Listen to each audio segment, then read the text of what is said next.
Hello everyone and welcome to the channel. In this video, I will show you exactly how to fix Unable to Connect Accounts Epic Game.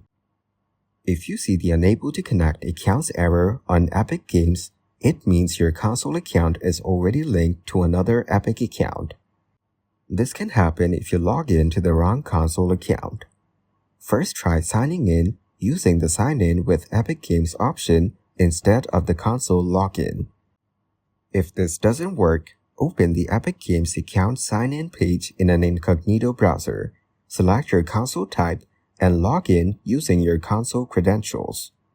For errors like you already have an account, it means the email is already in use. Change your email address using Epic Games email update steps. If you see incorrect response, double-check your password and retry.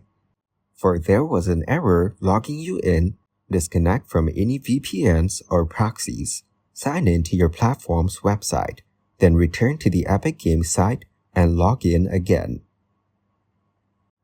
Thank you everyone for watching. Hope you got some value.